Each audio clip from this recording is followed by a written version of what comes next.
Whaafafonga I talafonga le 2AP I lunga o anala leo 5 wha o amo, wha mo tasi o fitu tesi male wha, iwa tasi tesi male tasi, male wha mo iwa lua tesi male tasi. Malunga o le sino mai ngoa iai I lunga o le 2AP Facebook page, male ala ata le malo le TV iwa. Le si whafonga o Samoa, le 2AP. E fia lava e toe whaatalo whātua le nei tai au, au si mai alau whaafafonga I talafou. E le aise soifu o se turisi na mau I le whaalawe lave, na tula I mai I le afio anga o lalu manu I le vaiaso na te anei. Na tā ua e le sui o le pulenga o tinei mu ma whaalawe lave whaafosei, ya a foa ya kopo le sui, na mawhai o na whaasaoina soifu o turisi e to alua, o na e tolu waa sa whaongaina le pulenga o tinei mu, moana ngā luenga la vea ai ile ngata I fale. Sa mawhai o na vave o na tali atu Mosef Soswani. O le tula I mai o lea whaalawelawe le vaiaso na te enei. E le fau I le pulenga o tinei mu. Ma o le toe whamanatu I le tāu o le Soswani mua. E au ona sila fia e tangata o afio anga uma. E mawhai o na lato whaasau nai se soifua. A o tālia le taun uatu o le au nanga.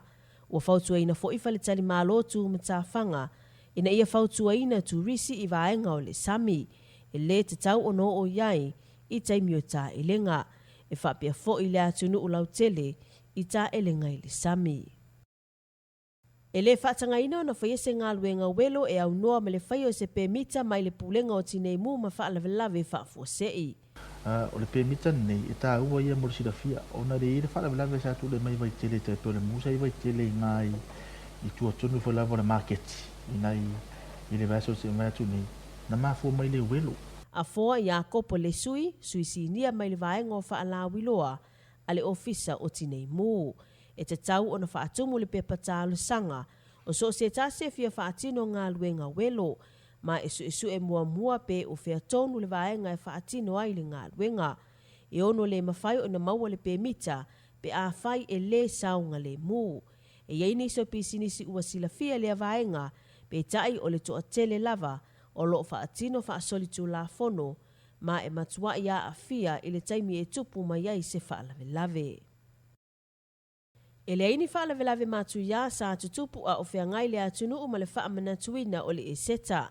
Pe tai o le ua whaailoa mai ua matua isi itia le numero solitu la fono e a fia ai ta avale e pei o le whewai I ta avale e le I laiseneina whaatasi ai ma le ave ta avale e le aise laisene. Ua whailoa le komisina o leo ia a wapa aulongo I tino Filipo le 2AP. O lo iai le papolenga li nei whaafita auli.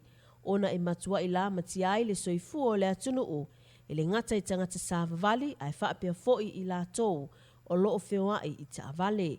E ta ua le siaki o le ta avale ma ave e laisene e mautino ai o lo saunga le mo le whewai I lungo le awala tele.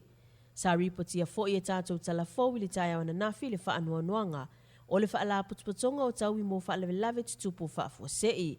Ona o le siitia o whaalawelawe tau ta avale ua whaanga solo ai e la tau suenga wa a fiai soifu o le atunuu ma o se vai ngā tupetele o le a whaaluina mo tau I o soifu o e ua maaliliu whaapea tonga fitinga I le whale mai. E se lau tolu se furulima le a whai o tamaiti whaatau savali o loa I le taulanga ua maua I le suenga a le whaala potupotonga o ngā luenga whaavao malo po le ILO e le tausanga I lua a whelua. E to se fulu whanau sa lato whaailoa e mafuona whaatau savali o loa I le taulanga ona o mea whaia e kalesia. E to alima whanau sa lato whaailoa o ai tā lafu au lato matua. Ai oisi whanau o whaalawelawe ale ainga ma mea ai mo le tausinga ia so uma. E na o le taivalu se furu tā lato pe e mawhai o na maue nei whanau mai a lato o loa o loo whaatau savali I le vaiaso. O le 5% o whanau e eini se o aso e tau le aini tangata whaatau. Ma e o ia I lato le langona o le fefe e o I ainga ona e o I le sasa pe a whai e le umona whaatau o loa pei o vilitalinga a fitusi tuisi ma a painu. O lo ta ua foili nei ripoti. E ui o le o iei tau mawhainga e wha mahalo sia whanau o na o ia onga.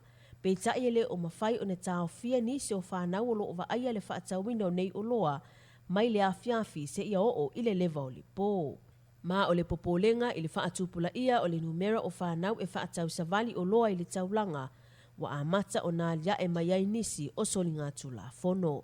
Tala fau nā mole nei tai au, ia manu e te le whiau mga luenga o le awhea ngai mele atunu o. Whaafafonga i tala fonga le 2AP i lunga o anala leo 5 wha o amo, wha mo tasi o fitu tesi male wha, iwa tasi tesi male tasi, male wha mo iwa lua tesi male tasi. Malunga o le sino e, mai ngoa iai i lunga o le 2AP Facebook page, male ala ata le malo o le TV iwa, le silfafonga o Samoa, le 2AP.